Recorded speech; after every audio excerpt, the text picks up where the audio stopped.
ஒரு பாட்டு இதயத்தை திருடாதே படத்தில் வர பிரியா பிரியா சாங். அந்த பாட்டை தான் நான் எழுதியிருந்தேன்.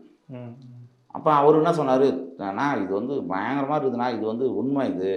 ஏன் நான் சிஆர்பில இருக்கும்போது ஒரு அண்ணா சொன்னாரு. அவங்க லவர் வந்து இதே மாரி வந்து ஒரு பாட்டு குடுத்தாங்க அப்படின்னு. இதே பாட்ட தான் சொன்னாங்க" அப்படின்னு சொன்னாரு.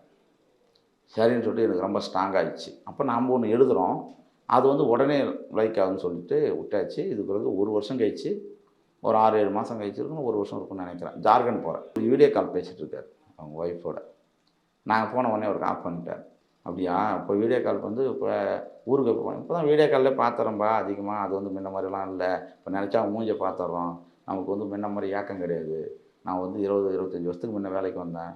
அப்போலாம் வந்து பயங்கரமா அழுவேன். சரி அப்போ என்ன பண்ணுவீங்க வீட்டு ஞாபகம் வந்தா?" அப்படின்னு கேட்டேன். வீட்டு ஞாபகம் வந்துச்சுன்னா என்ன பண்ணுவேன், இவ தான் வந்து எனக்கு வந்து படிக்கும்போது, அங்கே கிளம்பி வரும்போது, ஒரு கேசட்டில் வந்து ஏ பக்கம், பி பக்கம் 2லயுமே வந்து வாக்மேன் வாங்கி, அவங்க அண்ணனுக்கு தெரியாம கொண்டாந்து குடுத்துட்டு போனா. அந்த பாட்ட வந்து கேட்கும்போதெல்லாம், "நீ நானும் கேட்டுங்கிறத நெனச்சுக்க" அப்படின்னு சொன்னா. இந்த பாட்டு எனக்கு வீட்டு ஞாபகம் வரும்போதெல்லாம் அந்த பாட்ட கேட்பேன். அழுவேன் நானு. சரி அப்படி என்ன தான் பாட்டு அதுன்னு கேட்டேன். இதே திருடாதே படம் பார்த்துக்கிறியா? பார்த்தது.